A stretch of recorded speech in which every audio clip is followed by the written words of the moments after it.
Hello, everybody, and welcome in to another episode of Cage Cash. It is episode 3. I'm joined here by Ryan Cullen, my brother. How you doing? Hey John, how are you? Good to see you. Not bad, not bad. We got a great fight preview coming for you today. We have UFC 284 in Perth, Australia, at the Rack Arena. This will be kicking off at 6 p.m. early prelims on Saturday. And I was doing my research today. I think we got a lot of great fights, a lot of great bets, and a lot of places to either make or lose a lot of money as a team. Um, Yeah. what do you think, Ryan? What do you have any overall thoughts before we go fight by fight? Yeah, not really, John. I'm really looking forward to this card and really looking forward to this main event in Islam Makhachev and Alexander Volkanovski, number one pound for pound versus number two pound for pound in the world right now. I think it's going to be a great fight. Can Volk do it in Australia, get that double champ status, or is Islam, going to be able to continue on that reign of dominance that I think a lot of people have projected for a while now? So it's going to be awesome. And then a great co-main event as well with Yair Rodriguez and Josh Emmett. And then some pretty good fights up and down the card. So excited to kind of break this one down and talk through it. I know you already got a couple bets lined up. I've got a couple as well. So we'll be sure to talk through those and also kind of give you our best looks and best value bets throughout this card. So keep watching with us. And we'll find fights throughout this card that we really like. So with that, John, you want to get started? Well, and before we jump in, Ryan, I think you should tell the listeners, especially if they did or didn't follow you, you had quite the UFC Vegas. Oh, right. UFC Vegas 68 treated me well. A pretty crappy card, from a viewing perspective, with it being at 4 in the morning. But I was able to I score didn't make it well. up, and I also didn't lock any of your bets. So I'm a Yeah, bad member of the Cage Cash crew, but Age Cash Cruise, gotta stay consistent. But yeah, I bet pretty well. I ended the night betting wise up about 4 units, three in the UFC, one from Bellator. That Bellator card last week was nice as well. We saw Fedor, one of the greats yeah, heavyweights of all time. And then Dana with some stupid ass comments, but it's like again, it's like you don't go out on a good note in fighting, and especially in MMA. It seems like so that was kind of a bummer to see. But anyway, yeah, did pretty well in betting, and then had a really nice night playing daily fantasy. So on DraftKings, at Ryan Cullen 1999, following me there. Give me a follow on DraftKings as well, and yeah, I was able to cash pretty large. Placed fourth overall in the 10K armbar challenge. Wish I played in on some of those higher odds tournaments because I think I would have scored pretty well there as well. But gonna try and parlay it into some winnings this there you week. go. I'll be trying to turn it over and locking some more lineups in. So DFS is hard for sure, and I never try and play it too heavy just because I know there's a lot of people out there who are much smarter with the number side of it than I am. A lot more entries, yeah. Right, and there's just there's a lot of math and a lot behind the guys who really perform the best at it time after time. So not something I play all the time, but was able to cash out there last week. So always sharing all those things, on my Twitter at Ryan's MMA Picks. And we're going to be getting a page up for the show soon as well. So make sure you drop a follow for that. We'll link it in the description and show notes. So Love it. um, love All it. right. So why don't we get into it, John? Yeah, let's hop right in with the early prelims starting off 6 p.m. Eastern. The first fight we got here, lightweight bout, Zubaira Tukogov. And if you've been following along, the pronunciations may or may not get any better throughout. From Russia versus Elvis Brenner. Ryan, I'll let you kick this one off, but I have some thoughts as well. Nice. Yeah. So this will be an interesting matchup here. We've got Sabir Tukigov coming in out of Russia, kind of part of that Khabib crew. He was one of the dudes who got in that fight with McGregor, like when Khabib, like all that, when they fought and Khabib jumped out of the cage and like they were throwing punches and all that shit. He's one of those guys. So he's part of that crew. He's always been a really well respected favorite. and has had good performances in the USC. We see him came in, beat Kevin Aguilar by KO, looked good there. Lost the split to Hakeem Dawodu, and then beat Ricardo Ramos by decision. But that was over a year ago. So it's been a while since we've seen him fight, but he'll be returning to the action this weekend. He's going to try and keep it standing for the most part. We'll look to use kind of range and just piece him up on the feet a little bit. I think that's going to kind of be the game plan here against Brenner. Could use the wrestling as well. He's obviously skilled there, but not kind of the typical Russian fighter we've seen lately who will just go straight to the grappling. Does have a pretty nice stand up as well. Really, not a ton of finishing potential outside of that first round. Hasn't had a lot on his record at the UFC level. Did get Kevin Aguilar, but otherwise has mainly been going to a lot of decisions. And then we got Elvis Brenner coming in. Elvis Brenner is taking this fight on really short notice. Was not the original opponent here, so it's a better something you really got to pay attention to. There's some crazy stats with opponents who come in late and on short notice. You'll see here he's coming in as that plus 400 underdog, a young guy, and really probably only getting that chance because he was willing to accept the fight. He's coming out of shoot box though, which is obviously gym down in Brazil with Oliveira and some of those guys. So he's going to be game. He's going to be tough. But man, watching a bit of tape, he looks pretty solid. But Takagov is top 35 in kind of this weight class, I would say, and Brenner just hasn't proven himself to really be much. It doesn't look like it. Yeah, he's not even top 40. Yeah, in Brazil, right? Yeah. Tapology ratings are what they are, but we just haven't seen him tested at this level, and I think it's really submission or bust on the Brenner side. So, what are your thoughts on it, John? And which way are you leaning for a pick on this one?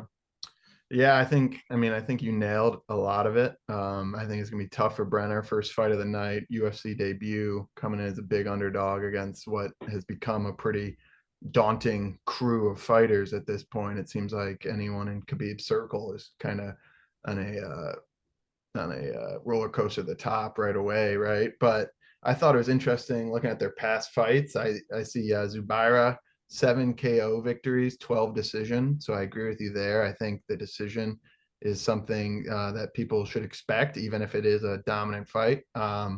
And then Brenner is 11 submission victories. It is by far his kind of top way of ending a fight. So that was really interesting to me because I think he may be able to get it to the ground, but with Zubaira, as a great striker, he's also great in the scramble. From what I was watching today, he's very quick at getting back up and kind of getting to a top position if Brenner tries to take him down. I was watching this YouTube video. It was Zubaira versus Josh Emmett in like a jiu-jitsu competition. It's pretty impressive. Zubaira won that event. It was ACB Jiu-Jitsu 14. I was going way deep in the YouTube today, but Yeah. I was impressed by that, and I think that really just kind of shows you. I really don't know what Brenner's path to victory is here. I was looking at. I think you can find a good angle whether it goes to decision or doesn't go to decision. Honestly, I think the minus 120 goes to decision. Zubaira is a good fighter and he's kind of got a lot going for him, but he hasn't been able to finish off a lot of guys leading up to this point. So I wouldn't be surprised if Brenner's able to take this to the distance. Yeah, that's really interesting. So, full disclosure here, I really got hurt with some negative CLV this week. Early on this week, I'd kind of gone back and done some original small bets just when these lines dropped. I got over 2.5 rounds at minus 175. It opened and dropped pretty drastically right off the bat, down to that kind of line. I think I jumped in there around minus 170. And it's just what you said, John, right? The analytics would tell you that this fight probably favors to go the distance, right? We haven't seen a lot of finishing ability from Takagov at the UFC level. But I'm unhappy with the bet, not just because of the line movement now. I do think Takagov has a chance to get him out of there. I think, I just don't know. I really just don't know that Brenner's on this level, right? And I think Takagov, if he can come out fast and hard in that first fight of the night, right, Yeah. has already been there for a while. And You he's got aggressive. He kind of goes right right, and through you the got Brenner middle. coming in, from a 20-hour flight. Like Yeah. it could end badly for him. So I'm going to take Takagov, but I'm going to take him by decision as well. So don't think there's a ton of value here from a betting perspective. I think Takagov in a parlay isn't Yeah. the worst thing in the world. Or if you're going to put him in a parlay, get a little bit better odds, right? Like if you're doing it on FanDuel or something, and do that double chance FanDuel has got and do by KO or decision. He's very, very unlikely to win by submission in this spot. Isn't going to want to be screwing around with Brenner on the Yeah. ground, right? There's always some risk in those types of plays when you do that, but you can get a little bit of break on those odds. So that's always somewhere you can take a look. But let's keep it moving, John. We don't want to keep our viewers waiting too Yeah. long. I know we've got Move some on big quick. fights We got a here featherweight on the bout. card. Yeah. So next fight, featherweight bout. New Zealand's Shane Young, plus 110 underdog, 7-0-1, against Blake Bilder from the United States, who is 13-6 and is coming in at minus 130. Yeah, Oh, John, you want to start us off? Do you I have might any have. initial thoughts, or you want me to get this one started? I think I flipped some of the stats in my intro. Flip the stats, I said. I think everyone can follow. Ryan's got it up on the screen. Anyways, Yeah. but as you can see here, Builder's coming in a 5-fight win streak. And he is kind of a pretty impressive prospect, I would say.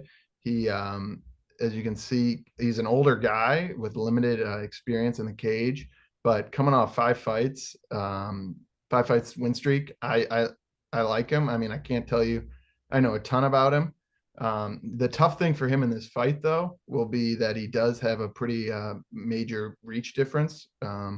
About 6 inches there. But I think Shane Young coming off 2 losses. I'm not totally sure why he's the favorite here. At least right now. I mean, I don't know if you can fill that in for me a little bit, Ryan, but in a fight that I kind of might stay away from just from not knowing a ton, I do like Builder here as an underdog. Yeah, John, I think he did a pretty nice job of breaking it down. Blake Builder is a pretty exciting prospect. His biggest detriment is his age, right? I think if he was a 24-year-old with this record and the level of competition he's faced, I think we'd be really excited about him and think he's the next big thing, right? Did have that big win on Contender Series, got the rear naked choke, and the quotes out there. It's like Dana's quotes like, "I'm not looking for 32-year-olds," and it's like, okay, well then why like was he on the show to begin with? But Hmm. anyway, he will get the fight here against Shane Young. I don't see a lot in Shane Young. I've been watching a little bit of tape this week. I have not taped this one as thoroughly. I like Builder's ability to just kind of get this to the ground and maybe find that back pretty quickly. Like his striking is interesting. I think on the feet it's just going to be a little bit back and forth. I could see Young with kind of that early knockout potential, especially just like fighting at home. Like, again, like I think we have to keep in mind the, 17 to 20-hour flight that any of these, US or, east side of the world guys are taking here, right? So I think you got to give a little bit of a favorite to Young just in that respect as well. But I like Builder here. I played him a little bit at plus money odds. I like him to win inside the distance. I just don't think Shane Young is very good. I think he's a city kickboxing guy, an Adesanya Volk guy who's been part of the crew and is getting one more shot on the Yep. Australia card. But man, I don't really see a lot in his game that I like. And with Builder, at least I really do like his back take ability. I like his submission skills, and in a pretty close matchup otherwise, I'm gonna trust in probably the hungrier guy in Mhm. in Builder to Yeah, go out and not get. only, I mean, Young not only coming off two losses, but his last fight was March 2021. So Builder's been a Mhm. lot more in the It's cage. interesting though, John, because we've seen so the odds have kind of been moving towards Young here as the weeks progressed. Interesting, we're doing this on a Thursday, and this will be up Thursday night. But we just had the face off kind of thing they just did earlier today, where we saw Makashev and Volk on the pads, hit pads and stuff like that. But we've seen some pretty decent movement on these odds kind of all week. So it'll be interesting, and we'll kind of go through that as well and take a look at that. But yeah, Shane Young's been closing in as a little bit more of a favorite here, so we'll see where that goes by fight time. You can get under 2.5 rounds at -105. As I said, my bet on this fight early in the week, I did one unit at +115 on under 2.5 rounds. So I like the probability of violence here. You can get fight doesn't go at -145 or -140 on DraftKings. Looks like the best price right now. But other than that, my pick, John, is going to be Blake Builder, though, by submission. So Okay. where are you leaning in this one?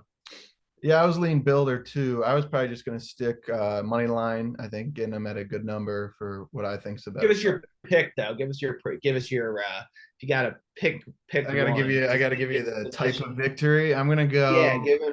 give us his victory type. I don't hate submission, but I don't want to agree with you, so I'm going to go TKO. I think Young's going to come out with some fire at home, kind of back against the wall, and I don't think he's that guy, as they say. So I guess Yeah. I'll hope for El Animal to take him out. But with that, Well, let's move on to the next fight. We got Thailand's Loma Lookboonmee versus the United States' Elise Reed. We got Loma coming in at -275, Reed at +230. I think an interesting story here. Loma has been hyped up a lot for her Muay Thai ability. And then, as you can see there, her second to last fight, she came in and lost that one unanimous against, as you can see, Lupita Godinez. And after that fight, had kind of a period of depression. She kind of came out, talked about it, really struggled, wasn't expecting to lose that fight, kind of lost a lot of faith in herself there, and then has come back, got the win. Ryan, who was that? Who was her last win against? over Denise Gomez or Denise Denise Go. Gomez. So yeah, so got that big win, kind of coming in on a better spot. And she was able to win that fight, obviously, in what wasn't a great spot. I think Loma is going to do really well here. I like the win by TKO. I might leave it from a parlay. I think Reed is a good fighter, and she's got some pretty impressive victories. But I like Loma to win by TKO. Nice. Yeah. I didn't know that about Loma actually. So I've been watching a lot of content and listening to some stuff this week, but hadn't heard that. So interesting story there. Great to hear. She's been able to battle back and found that win last time out, and her confidence should be high, and I think it's gonna serve her well in this matchup. Elise Reed is a pretty decent fighter. Started owning her own gym at like 25 or something herself out in Princeton, New Jersey. So maybe all the Princeton people are getting some rolls in on the mat with her. Not really sure what's going on there. But anyway, yeah, it's gonna be a good fight. Elise Reed's gonna try and keep it standing for the most part. I think she can use some submission skills as well. But ultimately, she's the kind of fighter who, especially in the women's division, is really gonna take it to decision and look to kind of outvalue you to win, right? Don't love her game, pretty boring. Loma, on the other hand, lot to like about her. Got that Muay Thai background, started training at age 7 or something, and is just really skilled everywhere. She's shown some lapses of judgment. I've seen some clips on Twitter going around. It's like her with low fight IQ, and like I get that, but she's still 27 years old, right? As we've talked about, like she's going through a lot, and like getting older, I think, is both a person and a fighter. And I think, this is her time, and it's a really favorable matchup for her. So I'm really confident in Loma this week. She is going to be a fighter I'm looking to parlay. The odds are starting to get out there a little bit. So if you are going to get her in something, I'd jump on it quickly. But I like that KO look as well. And specifically, what I did play actually, and if we can get down, I hate how they break it up on here sometimes. Yeah. What I did play was Loma by KO in round 2 and in round 3. And I got those at, okay, Wow. so we've got 1,500 and 1,700 right now. But I think those are really good looks. You can still get plus 2,200 on FanDuel, right, for this. I just think she can work her in the clinch, work elbows and knees, right? Like I think she can really use that Muay Thai background, or I think she can just win in the wrestling as well, right? Like I don't want to see her going for submissions and stuff like that, but getting top position and just kind of, riding her out and making her work. I think she's got a lot of paths to victories here. So I'm gonna take Loma. I'm gonna take Loma. I'm gonna take Loma by third round TKO. So I'll join you in that prediction. Very nice. All right, let's move on from that one. Next fight. I'm pretty excited about this one. I was telling you beforehand, this is one of my underdogs of the night. We got Australia's Jack Jenkins versus the United States' Don Shanis. Jenkins coming in at 10-2, minus 365 against Shanis, 12-4 plus 305. I can tell you what I'm thinking here. Sheamus had a tough last fight. He came in short notice against you can correct me, Sadiq Yusuf is his name, and he got guillotined in 30 seconds. And you can judge him for that. You can not judge him for that. I mean, I think it happens sometimes, especially when you're going up with one of the top prospects like Yusuf. To get into the UFC too, keep in mind, right? Yeah, Like he came in on late first notice, fight. Yeah. first fight because he got an opportunity, right? Probably Mm-hmm. otherwise wouldn't have. Yeah, exactly. And I was watching Jenkins this week actually, and he was saying he hasn't even really been factoring in that result just because he kind of feels the same way about it. At least that's what he's telling himself to get motivated as a big favorite. But Sheamus before this fight, I mean, he's had a good up like coming up the ranks until he got to the UFC. He showed a lot on the local circuits, and I think he's live here. I mean, I honestly like him by KO. But Ryan, you can either tell me why you agree and why that's a great bet, or Mm-hmm. why it's gonna lose me a lot of money. Yeah, man. I mean, you make a convincing argument, and I don't know. I think the downside of Sheamus is, man, he's just untested, and even though he did come in and just get his ass kicked by Sadiq Yusuf, like we haven't seen him do a lot more than that either, right? Like fighting lower level guys on the regional circuit and won convincingly. So that's good. You know, but Jack Jenkins is, I think, a much more cerebral fighter and has much more of a game plan, right? Like Don Shanis is the dude who's like fighting out of Boston, right? Like he very much fits that archetype, Yeah. and it's like Jack Jenkins is more like ninja style fighting, right? So like that's kind of gonna be the vibe you're gonna see in this fight, I think. So to your point, John, I think there's a good chance that Sheamus just can like goes out there, blitzes him, and could Yep. find a win, right? I think that's his path here, most likely. And even in his regional fights and stuff like that, like that's the way he fights, right? He's very much balls to the wall, and really going for it. So more than anything, I like a finish here. But I am on the Jenkins side. I think he uses a pretty good diversity of tools on the feet. He's got nice leg kicks. And I think as long as he can survive that first 2 minutes or so, that he might be able to drown him late. Now, I think the odds are wide. I wouldn't touch it, and I'm not touching it from a money line or a parlay perspective, just on that straight money line. But I do have a bet, a unit on Jack Jenkins inside the distance. I think I hit that at like -120. He's got underrated submission skills as well, so that's why I didn't go straight KO on that one. But let's take a look at that Shayna's KO line, because that's an interesting one, John. You know, and yeah, he's Jack Jenkins is becoming more of a favorite, it looks like. But wow, you can get Shayna by KO at Yeah. +950. And I think And that's his one route, right? So if you like it and you think it's a wide number already, I mean, he man, could that piece is it wide. together for Yeah. 3 rounds, but I think you're right. I think it's gonna be round one. He's gonna try to blitz him. It's gonna work or it's not gonna work. But I mean, Right. it was funny. I was looking at the last 3 fights heading into the UFC against Youssef, all round one stoppages, kind of got him on that fast track. But if you Mm, go back to their Tapology quick, yeah. and click on Sheamus. Shameless Shayna's, baby. Go down to his fights.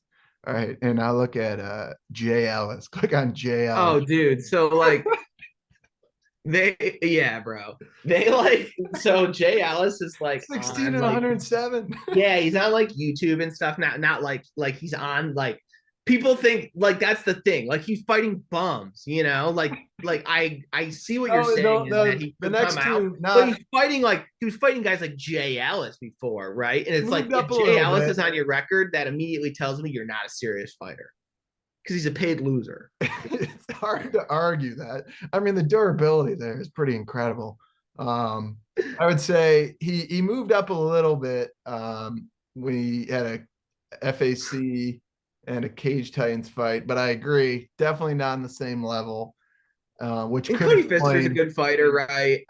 But yeah, not he's just not fighting super high level could competition. explain the maybe wake up call against Youssef, but I mean I think he deserved that shot, and I think he Yeah, is going to come in here, and I think kind of simply put, beyond anything else, I think the line is really just factoring in a 30-second guillotine, yeah, which might be fair, but I mean I think he's got the power, and especially at that +800 number, uh, I really think it's yeah. worth Plus it. 950, and then look, Sheamus by KO in round one, like Yeah, plus 100 on FanDuel. Man, that's yeah. nice. You FanDuel has would those like first and second round plays and stuff like that by KO. That could be something to look at. So I like that, John. All right, let's move on to the prelims. We have Australia's Jack Malarkey against another one of my underdog plays, Francisco Prado. I believe he is 20 years old, out of Argentina, and he said he will be the youngest UFC champion. Will he be right? Usually you're not when you say something that bold in a press conference, but I like him this week. I'll let you start this one off, and then I'll jump in with my bets. Yeah, so this is a good fight here. Jamie Malarkey and Francisco Prado. As John just said, a lot of hype on Prado coming in out of Argentina, which, the Latin American regional scene is iffy outside of Brazil a lot of times, right? So not always fighting the greatest dudes. But 11-0, you can't deny 11 and that. 0, 100% finish. 100% finish rate, 20 years old, and started that pro career at like 17 years old. So this guy's a gamer. He's What he ready to wants you to go. know, I'll cut you off. He wants you to know, he said a lot of guys get on him for his lack of experience, but he wants you to know he's been fighting since he was 6 years old when he started training fighting, and he thinks all in all he's got a Whatever, lot bro. more experience than people older than him that started around 1920. So at least in his mind, he is the more experienced fighter. Okay. Well, Those are anyway, he's children. fighting Jamie Malarkey, who's another really game guy. Okay, and that's what's interesting here. The big thing to me is it's I this fight is either Prado round one KO or Malarkey round 2, 3 KO in I my mind. I agree. think it finishes. I think it finishes, right? But I think, we've seen Jamie Malarkey in some of his past fights come in and, he has nice power, but we've seen him get He lets touched it as rip. well. Just get get hit in all of these fights, right? Yeah. Like even in guys he's beat, right? Even against Conor Worthy, even against Devontae Smith and Michael Johnson, for sure, he got hit a lot and he leaves his head out there, right? Now, does Francisco Prado have the death touch here at 155 pounds? Like we don't really know, right? Because he's fought Mhm. bums, but Malarkey's chin's probably going to get tested, right? So can he take one shot? I think that's what this kind of fight comes down to. Yeah. Will you pay that price to do it? On the money line, I'm not. I like, again, let's take a look at some different things here, John. I haven't really attacked it from a betting perspective because in my mind that's the way this fight goes, right? One of those two Yeah. ways. Well, I can tell you right I now, do. I had fight doesn't start round three minus 115 is what I wrote down earlier today. I agree with you. I think it's gonna be kind of toss up. Like you'll kind of find out right away whether Prado has that shot in him or not. And I think after that, Malarkey could easily turn it back on him. I had the money line, Prado light. I think it's worth a shot with a guy with that potential, but I feel a lot better about that. Doesn't start round three. Yeah. No, I mean I like that play as well. Yeah, Prado by KO. I mean Prado by KO 575. Like that's a good number, you know. But I don't want my Malarkey by KO either. Like I'm gonna pick Malarkey by KO here. I think he gets it done in the second round. The thing about Prado is we've seen him hurt at the regional level too. Yes, he's 11-0. Yes, he has 11 finishes, but it's not like a guy who has like come out and like starched every dude in like 60 seconds. He's not like Cosmo, right? Like he doesn't Mhm. have that vibe to him. He's getting in like big fights with these guys, right? So Yeah. it's not, it's not the style from a betting perspective. Like we're trying to minimize variance wherever we can, right? Like to me, this guy doesn't scream minimize variance. He screams like Yeah. 20-year-old who's like a little full of himself and like is going to go in there and swing. And there's a good chance he could catch Malarkey and set him down, right? I just think once Malarkey can wear on him, he's going to be able to push pace Yeah. and get him out of there in his own right. So that's the way I'm looking at it. But I don't mind the way you're taking a shot as well. So Yeah, I mean, honestly, I'm just hoping it's kind of one of those fights where they both let it rip, maybe pick a side either way on first round KO yeah. and kind of see what happens. But Right. I mean, like, this is a great spot to just bet pure violence. Like, fight ends in the first, something yeah, like there's a that. lot of these. Because There's a lot of these where the underdogs yeah, I get think there's a some good kind of chance they talent. come out and just are gonna swing early, right? Because Yeah, that's a lot of these guys' path, and we'll see what happens from there. And Malarkey, we've seen more tools from him, obviously, once the fight gets going, and obviously has fought a level, way higher level of competition. So yeah. All right, let's move on to the next one. Flyweight, Australia's Shannon Ross against Brazil's Cleidson Rodriguez. I got Shannon Ross plus 265, Rodriguez minus 325. Both coming off a loss, but Rodriguez, pretty controversial loss. He has said on record he thinks he won that fight and outstruck him, I believe, more significant strikes. It was a pretty interesting call. I think Rodriguez. I don't like people saying that they like won a fight, like if they didn't win. I You know what I don't mean? know, Like, dude. Like well, like it, but it wasn't okay. You UFC shouldn't leave it. refs You though shouldn't don't leave deserve it any up. benefit of the doubt. You shouldn't leave it up to that though. Like I went back and watched that fight, right? Like it's a close enough fight that you wouldn't call it a robbery. Like, did I score it for Clayton Rodriguez? Yes, I did. But like I don't. I just that always bugs me a little bit. Yeah, Like, but as betters, we've seen many a time where those UFC yes, judges are just wrong. for sure they are. So anyway, continue. But yeah, I think this one's pretty straightforward. I think Rodriguez is the better fighter. Um, You and know what's interesting here to me this week, John? I feel like we're getting like seems like lower lines for still high probability win guys. You know what I mean? Like I don't know, they really haven't skewed that much out of proportion, which means maybe there's something I'm not seeing here. But again, like I don't like a lot about Shannon Ross here in this spot at all. Yeah. Like just not a very good fighter. Lost on the contender series. He lost. Like Mhm. why they sign him? Like they didn't sign him because They like the had only him reason is because just for they needed him because he's Australia. They fighting an brought him Australia out of card, the right? So they brought him in. But he's 33 years old. Like he was fighting on Eternal MMA, like as a 31-year-old, yeah. right? So think about that. You're a 31-year-old like regional MMA fighter. Like I don't like any of that. You know what I mean? And Steve Ursig, who's the guy we had seen earlier, actually in our last video, I think is a really good fighter coming in out of Australia. He's going to be in the UFC one day, I think. But anyway, I don't like Shannon Ross in this matchup. I got in right when this line opened. I follow a couple guys on Twitter who tipped this off. Clayton Rodriguez opened a minus 188 favorite. So I jumped in there for about 4 units just as that opened, and you'll see now he's down to about minus 350. So got some good CLV there, but yeah, I like Clayton. He probably finds a finish here, but otherwise it's going to be a decision. His submission skills are good as well, but I like Clayton everywhere in this. Yeah. Anything else? No, that's all I got. I might throw him in a couple parlays, but Yeah, I like him. We'll talk maybe right at the end about a couple spots that I'm really liking. It's a card more than most that I'm liking for a few small parlays this week, which always means they're gonna lose. So yeah, with that, exactly. let's keep moving. All right, let's move on.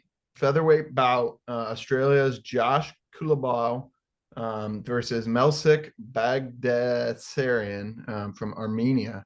This is our first kind of toss-up fight of the night. As you can see there, the gun Melsik coming 5-win streak. Yeah, And Kulabau is two straight. Yeah, two straight. One two thing straight stood out a to me draw. here, pretty big height reach advantage for Kulabau. Didn't have any huge thoughts on this fight. Ryan, do you have anything that stood out to you? Yeah, I don't love it from a betting perspective, John, but I think it's going to be a really good fight and a really fun fight for fans to watch, right? Like if you're with your buddies, like this is a fight to tune into because I think we're going to get like a 15-minute striker's delight here. Yeah. I think we're going to get a nice back and forth, really evenly matchup. I think Melsick is really nice on the feet. He's got a lot of diversity in the way he fights. With that Muay Thai background and can really mix in to all levels and does a really nice job with that. He's got some goofy ass videos out on Instagram of him like just like fucking punching trees like wow. So anyway, go check those out if you're interested. He's a bit of a character and is definitely the Twitter favorite of the week. I'd say lots of people on Melzik Bagdasar in this week. Oh, wow. Okay. Josh Kulabau though coming out of Australia, younger guy, very low name recognition, I'd say, but man, I think he's a pretty good fighter. I like him in this matchup against Bagdasarian. If it stays completely standing and it is the fans' perfect fight, Bagdasarian probably wins that, right? But I think Kulabau has more tools in the toolbox. Like I think if he's smart enough to, I think he could mix in some wrestling. I think he could, just work him a little bit more. And I think that could be the separator here. At even odds, I like Kulabau, but man, I think it's going to be a good fight and a fun one to watch. I'm not touching it at all from a betting perspective. And man, even the props, I don't really like any of them. You get both of them either fighter by KO, right? Fights, it's okay there. Maybe fight is a draw at plus 5,000 because again, I think this is just a really good matchup, and I think there's a lot of variance, right? Within a certain threshold, like there is. It's going to be a similar fight every time they fight, right? But if they fought 10 times, I think one of them would win 5.5 of them or Yeah. something, right? So it's going to be a really good fight, and I'm looking forward to it. So I'm gonna go Kulabau by decision on that one. Kulabau decision. All right, I like. I'm going to take Kulabau. Third round KO. Third round KO. I like it. All right, let's move on. Next fight, you got to pull it up right there. Another pretty exciting fight here, I would say, from what I learned about it today, would be light heavyweight bout. Australia's Tyson Pedro versus Lithuania's Modestas Bukauskas. So what you see, John? Because like I'm not really looking forward to this fight. But you tell me what you saw that got you that Well, impression. I was listening to Shillian and Duffy YouTube podcast. Shout out to Shillian and Duffy. Shillian and Duff. They're They doing were some talking good about they show think notes. Pedro is the UFC's kind of next tie to Ivasa. They think he's a fighter that's kind of getting put over by the promotion. Maybe not ever on pace to do anything that important, but Did fight Harry Hunsucker last time. It's a fair. good personality in the hometown. They sent him out. Who was his last fight? A total can, right? Like just Harry Hunsucker, bro. He sucks. yeah, exactly. And they seem to be just kind of just feeding some nobodies. I mean, Mm. Modestus, I don't think he's any good either. I think this is one step above a can. I think Pedro's going to have a chance to knock him out. So it might not be um, kind of classically one of the more exciting fights just because it might be pretty one sided. But I think Pedro kind of Mhm. leading into the main event is gonna land a knockout here. Yeah, it's an interesting fight. That's plus 205. You Bukakis, can get him on KO, and it looks yeah. good on So, KO. this is an interesting fight. Has kind of been a big Twitter story as well. But Bukowskis had a stint in the UFC, right? Went 0-3, losing to Crute by KO, Olszewski by split, and then Roundtree by KO. Right, looked okay in those performances, but as John says, right, is he one level above a can? Because then he went back down to Cage Warriors, looked pretty good, and here he is back in the UFC. We've got Pedro, who, as John said, has not fought a super high level of competition. Fought St. Preux, which that was 4 years ago, so St. Preux was a little better at that time. I don't love that. Fought Shogun, right? So losing to both Shogun and St. Preux is 2 or 3 losses. That's a pretty crazy thing to say on your resume. But man, I don't mind that take from what were they called, John? What were their names? Shillian and Duffy, they had a good Shillian and podcast. Duffy, because man, they've matched up against a big name in Ovin St. Preux back in the day, right? And he did lose that fight, but also against Shogun. So maybe they were trying to get some name value out there. I'd have to go back and look at where those fights were. But then has come back and had 2 fights here pretty quickly. So maybe they are kind of trying to fast track him. And I like Pedro here. Probably by KO, but honestly, I wouldn't touch it from a betting perspective. I wouldn't put Pedro in my parlays or anything either. Like I don't think he's very high level. Like I don't think either of these guys are very high level. I think it's just high up the card because it can be. The really interesting thing I wanted to show you, John, I don't know if you had seen this. Where would you expect maybe this line to have opened up at? Seeing where the odds are now, knowing what you know, having just gone through our breakdown. Maybe Pedro minus 200. Pedro minus 200. So the lines opened at Pedro minus 1,000. Minus 1,000. So Who's somebody moving? got fired. Modestas Bukauskas opened up a plus 700 underdog in this matchup. Just some absolutely bonkers shit. It immediately went down Just got to crushed. about Yeah. 300, and then so as soon as some of those limits got hit, quickly smashed right down. But pretty crazy, and Yeah. one of the biggest immediate changes that I've ever seen. It was clearly just a market correction and a bad line set by the books, but you don't see that very often, so it's just kind of an interesting thing to key in on as well. Yeah. So anyway, I'm gonna take Pedro third round KO, but no, second round KO. Second round KO. I think it's a pretty low level fight though, and I'm not touching it at all. What are you thinking, John? Yeah, I'm gonna do a little bit on the Pedro KO. I kind of followed the narrative that they were telling me from Schilling and Duffy. I think that made a lot of sense to me, and it is kind of like a weird matchup.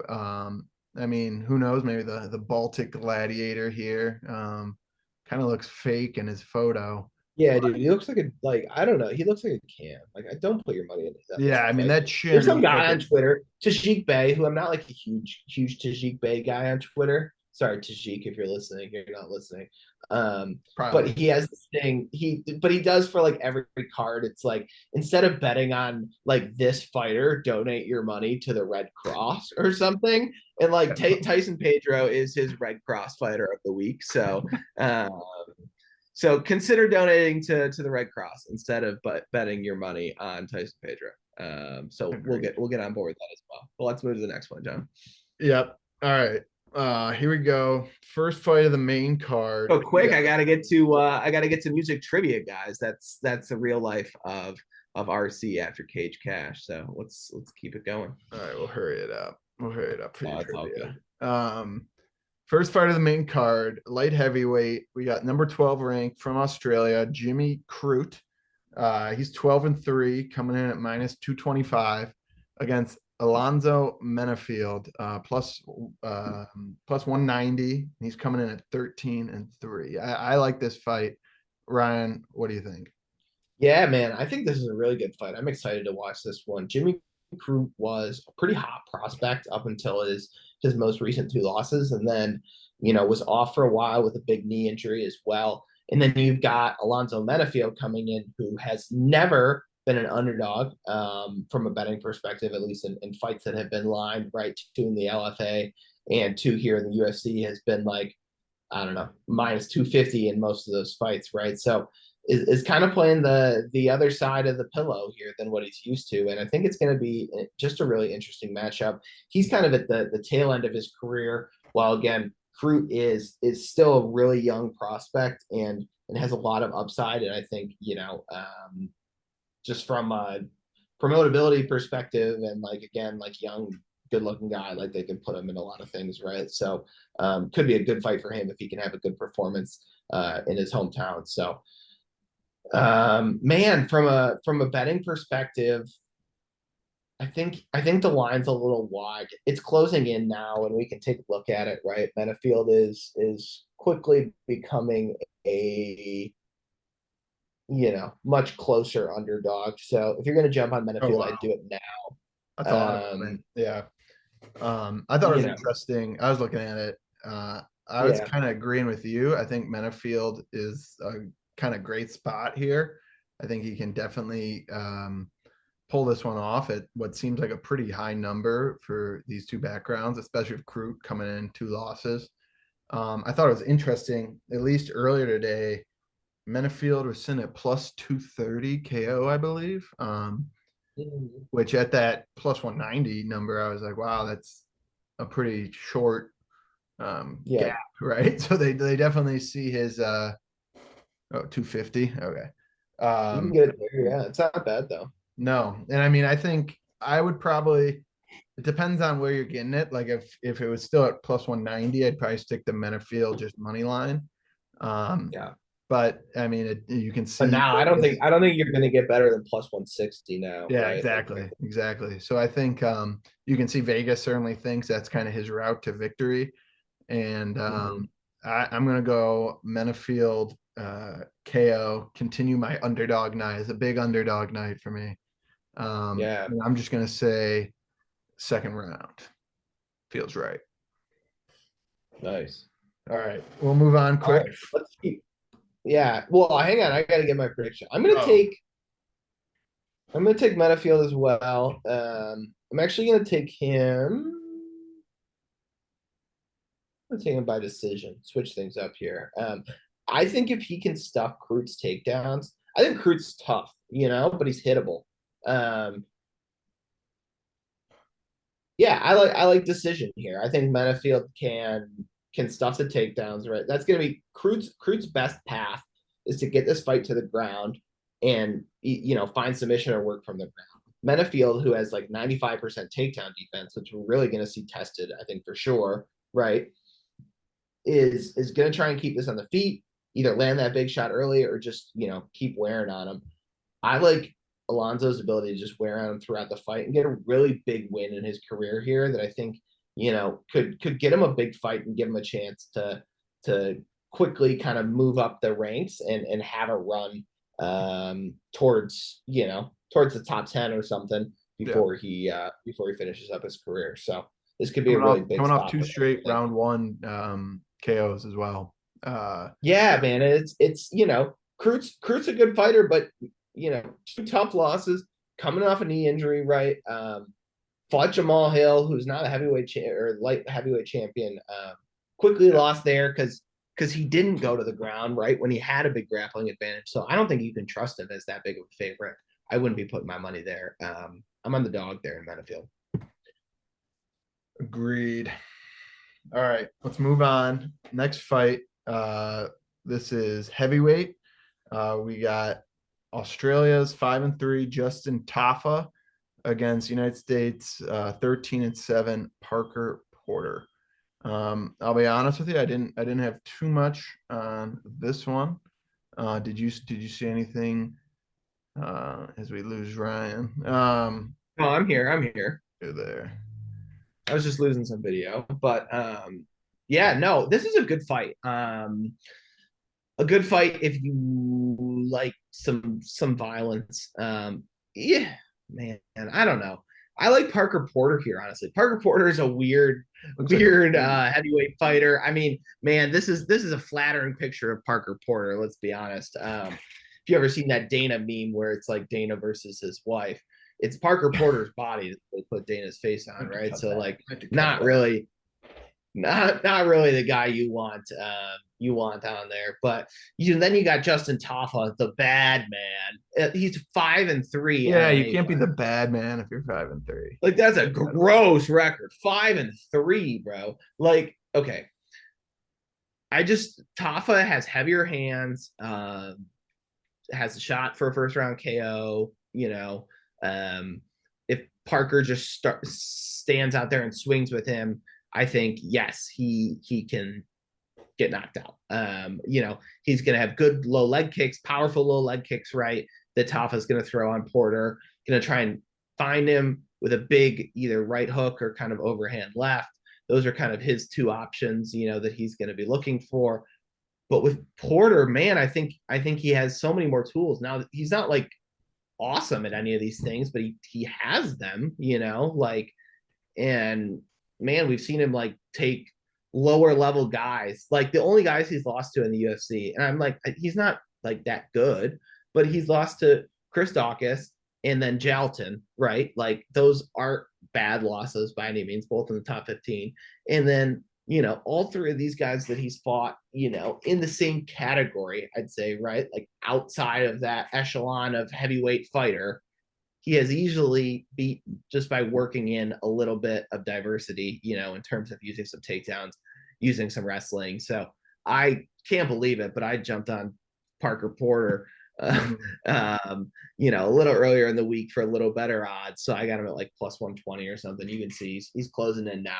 I wouldn't be surprised to see him close as the favorite as people look a little bit more into Yeah, I these agree. fights.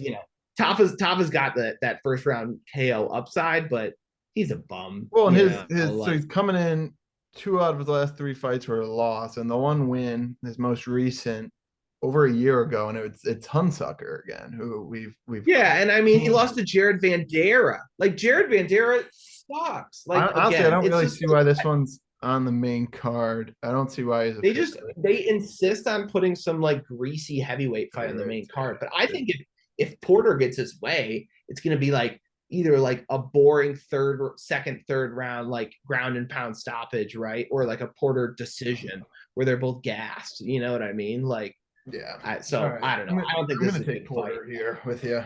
I agree with that one. Yeah, I'm gonna take Porter, and I'm gonna take Porter by second round knock. Very nice. Let's move on. Next fight, welterweight.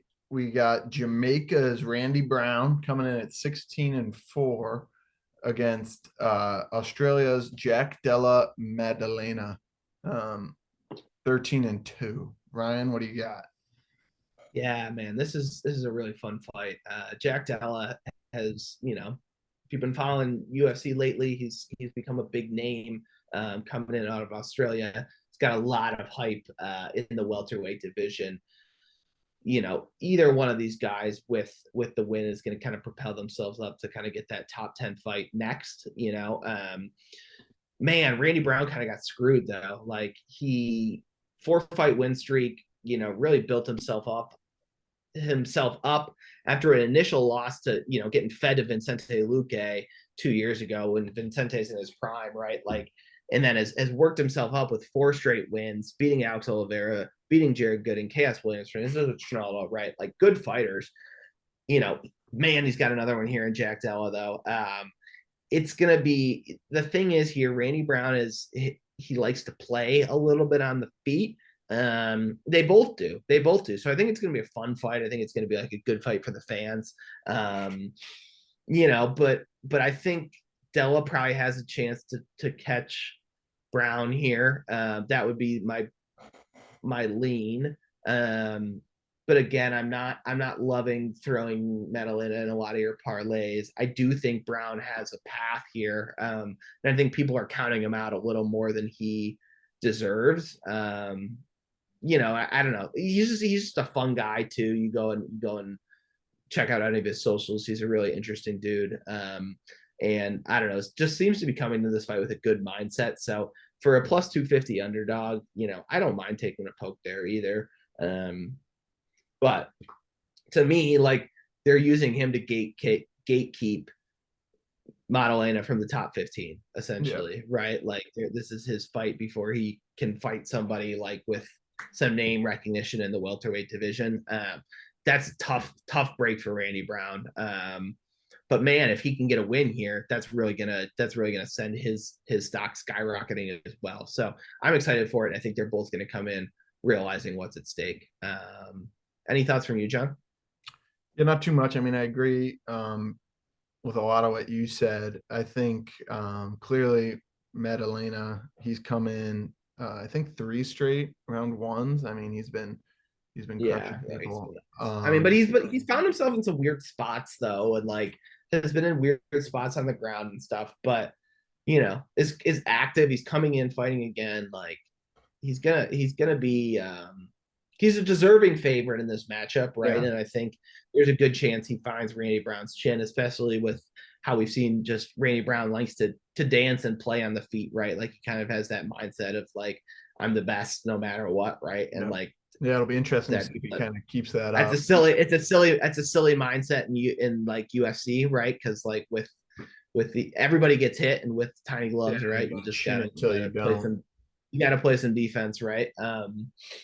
Yeah. So anyway, I'm gonna go Madalena by first round KO to really get the Aussie vibe started here on the main card and can't hate it. I mean, I might try to, but man, I like Randy Brown's chances if it gets extended. Yeah, I might try to look at either round 3 starting, something like that. I think obviously a lot of it's juiced towards Jack coming in and continuing with up to, but like you said with Brown, he does have a pretty impressive resume. And I mean, a lot of the times he may have been kind of fighting that style. It'd be interesting to see if that's a style he keeps up, especially for a guy like Della Maddalena. And so I would stick with Jack here. I think the number's pretty right, and it's kind of scaring me away from anything else. But I do think it'll be interesting to see. Maybe this can get dragged on. You can get a pretty good number either at the over, probably 2.5, or to start the third round. So that's what I'm going to go with here. But let's move on quick. We have, what do we got? We got 2 more fights. So co-main event. Great. God, 2 great fights. I'm really looking forward to. Yeah. It's going to be one of the better cards I think UFC's had in a while. But we have the number 2 ranked Yair Rodriguez out of Mexico versus number 5 ranked United States Josh Emmett. As you can see, Emmett coming in 5 fight win streak, but he is a slight underdog. And Ryan, What are your thoughts? Yeah, I mean, this is Josh Emmett's chance, right? Fighting for that interim featherweight championship. This is a shot at the UFC belt, and this is the last shot of his career, right? 37 years old, and it seems like he is plagued by injuries. You know, there are rumors of him coming into this fight with pretty significant injuries, like with a bad hip or like a bad shoulder, and like all these things. You know, it just sounds like his body is breaking down on him a little bit. You know, and man, he looks all 37 when you see him too. So I think this is his chance if he's going to get it done against a young guy, which is crazy to say in Yair Rodriguez, right? Because we've seen him in the UFC for so dang long, fighting at the highest level. But yeah, man, only 30 years old and came off that win last time out against Ortega, where there was that shoulder injury. But before that, he was just piecing up Ortega, right? Like I had a better Ortega there, and I was like, what the like, stop, because he was going to work on him and I think was finding his way towards a finish, right? So like I really liked what he looked like against Ortega and just looked, you know, I don't know. I've seen a lot of him lately, and it's just looked very locked in, very focused, and I think he's got a good shot here. Has fought really the best of the best, and I think it's priced about right. We can take a look at the current odds. Again, it's moving towards Yair. I think as we've heard, right, like with some of that injury news, some of those rumors kind of churning in the market, things like that, right? Like some of those things are starting to push the lines down. So that's an interesting thing. So if you are going to jump on Yair, I'd suggest you do it now, right? Or if it gets much over this, man, I don't like laying much, I might wait and see where the line kind of ends up, because the thing with Emmett here is he's kind of got two paths. He can either look for that big KO, right? Which he's always got. He's got the big right hand. It's like he's cocked and ready, just sits down and like that, like he's getting ready to throw a fastball stance, right? Like all the weight on that back foot and just ready to explode with that right overhand. Um, that's always the shot, and that's always a look he's going to have, and we see him put people to sleep with it before, and at these lower weight classes, it's pretty unusual. So that'll be interesting to see if he can find that. The other path I think he has is to implement wrestling. Now, if he's hurt, I don't know how well he's going to be able to do that, right? Like if you're coming in with a hip injury, I don't think like you're actively wrestling all the time and stuff like that, right? So I just think and it could all be BS.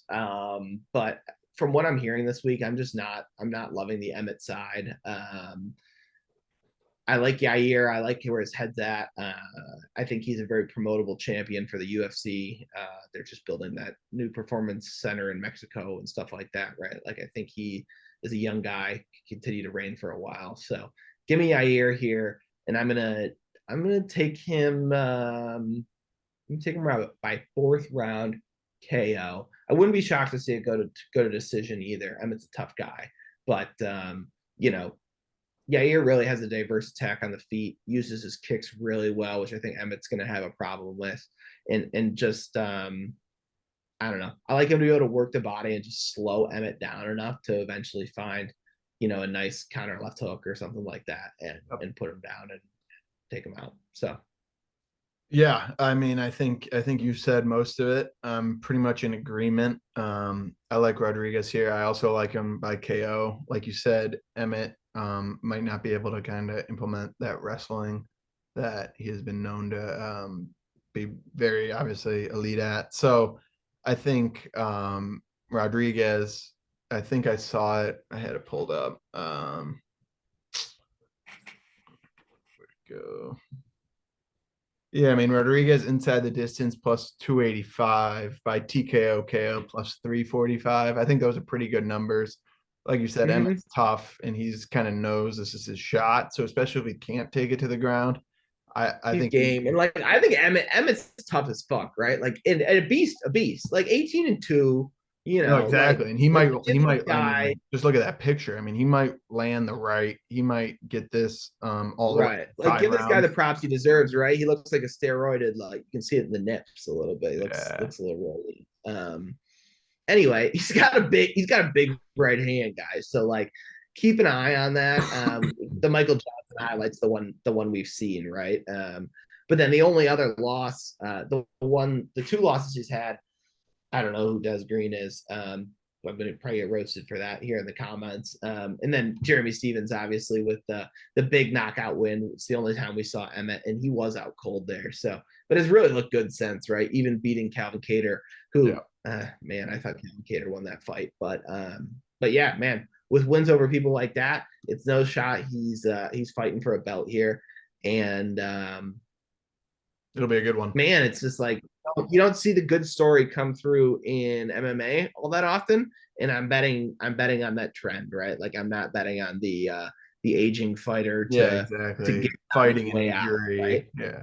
Yeah. Like I'm not sure that that's where I want to put my money on an underdog, right? Like with equal underdog odds between him and Alonzo Menifield this week, like I feel like I'm taking Alonzo Menifield. You Yeah. know what I mean? Like if I've got $20 to put on a dog, I'm on Alonzo Menifield. But I agree with that. But I mean, the fight will be a great setup for the main event. I think yeah, kind of one of the more anticipated main events in a while. We have Islam Makhachev versus Alexander Volkanovski. I'll say right now, I mean, as kind of the typical UFC fan, I'm going with Volkanovski here. I think he's still over plus 300. I mean, it's obviously pretty much any way you put it up on paper. Islam's got a lot of advantages. Obviously, Volk's moving up a weight class. Makachev is the classic Khabib disciple. Can kind of do it all. You saw it against Oliveira. It was pretty dominant. But I think he's kind of moving up from that like best in his weight class. He's fighting one of the best at any weight class. I think Volkanovski's kind of a different breed than even at a smaller weight. I think he's so dangerous. I like to. I'm going to cheer for it, so it might not be the wisest analytical play, but I'll be riding with Volk here. What do you think, Ryan? yeah, man. I've got 5 units on the Alexander Volkanovski money line at plus 320. I'm a huge Volt guy, and to me, it's his mindset coming into this fight, right? Like I think you listen to all the interviews he's done, and just man, I've picked up every piece of content he's put out lately, but it's just like he seems very much attuned to the threats that are there, right?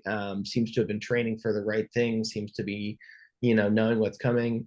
um and man, I just think he can put up a better fight than a plus 300 underdog suggests. I don't think that number gives him the respect he deserves as the number one, pound for pound fighter in the world, right? Like in his hometown, like yes, there is a chance Islam can just take him down, and that's it. But I don't.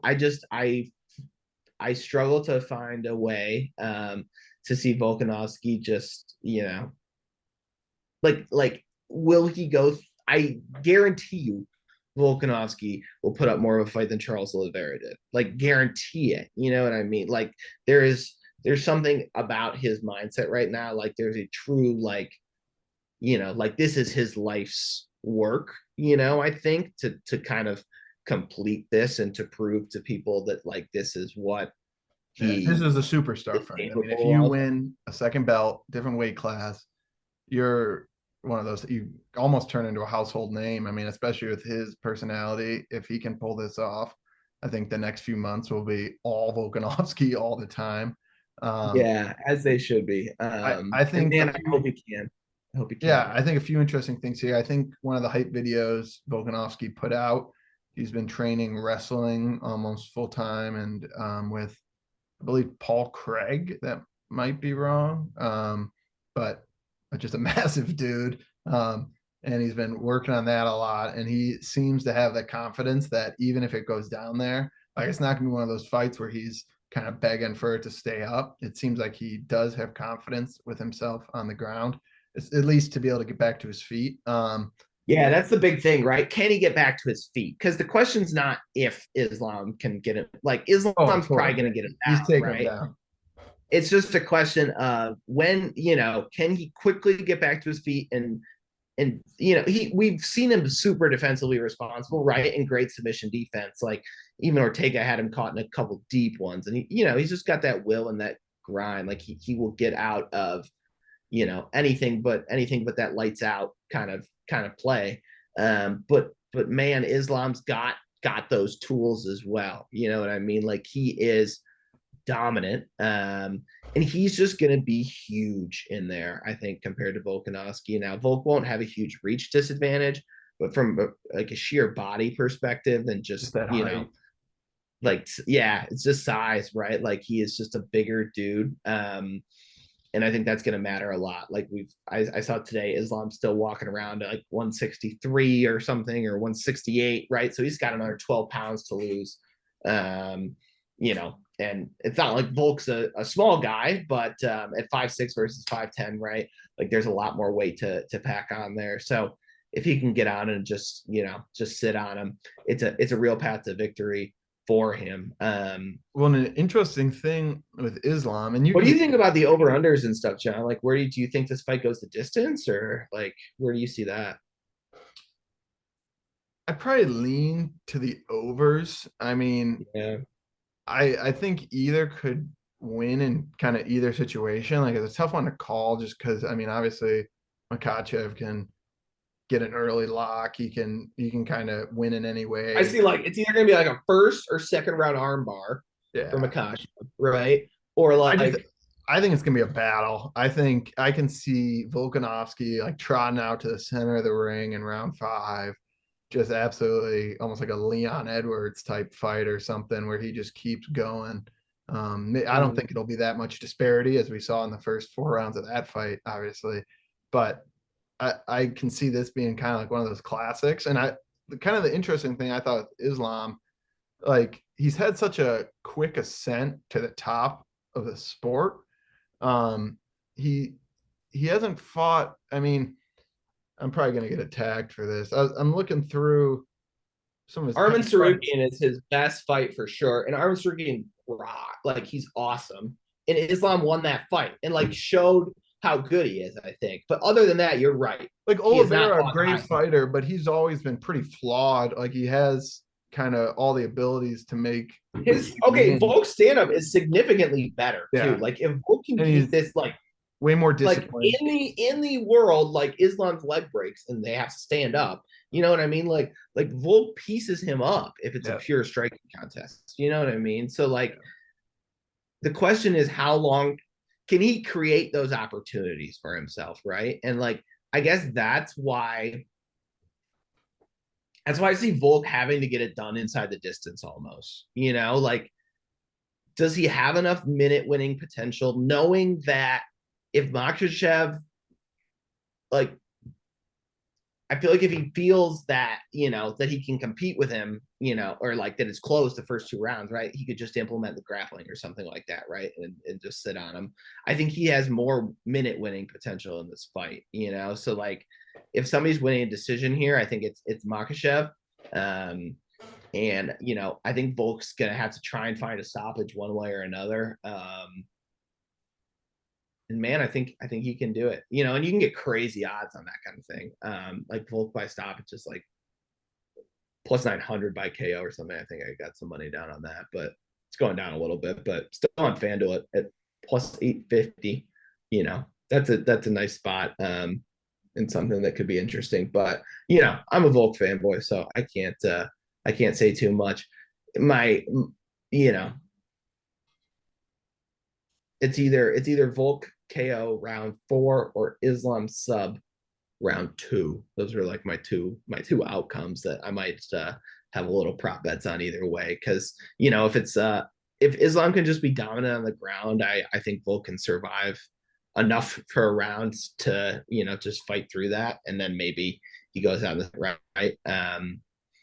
Or Volk is able to start laying the pressure on him and stuff like that. I think he's going to be doing it kind of over the course of time and isn't going to wait for that fifth Yeah. round to find that finish, right? And it's just going to be like, I'm going to get him out of here, Yeah, and finds he it in the has his fourth. So opening. Yeah, he's gonna have to take it. And yeah, then so those are kind of the doesn't two start angles. round five -115. I think that's pretty That's not bad. That's that's not pretty bad. good. But I agree with you. I do prefer the overs here, but not at the numbers they're at right now. But like, if you like, for example, even Volk, like, DraftKings has some good ones, right? If people have DraftKings where they're listening, the same game parlays that the DraftKings does, right? You can get Volk and over, any amount of rounds, over 1.5 or something like that. Could really boost your odds up. So that could be a good spot for people. All right. Well, there you go. There is the entire UFC 284 breakdown. I'm excited for this one. I think it's kind of one of the better pay-per-views we've had in a bit. Loaded kind of top to bottom with exciting fights, good fights. We think some good bets in there too. Ryan, any closing words for the fans? No, man. Thanks for listening. If you guys made it all the way through, make sure to leave us a like, subscribe. We'll definitely be putting out more content in the weeks to come, trying to work on, getting this a little more professional, getting our video set up a little more in tune. But, keep following along. We will always have those great picks and an analysis for you guys. Ryan's MMA picks on Twitter. We'll be putting out some free plays and some bets out there all week long. So keep an eye out, and then always reach out to us here or on our Twitter page, and we'll be sure to get back to you. So looking forward to this UFC 284 main event, Makasha versus Volkanovski. Man, what a great fight, and excited to see Volk become a double champ. Cage Cash, let's go. Cage Cash.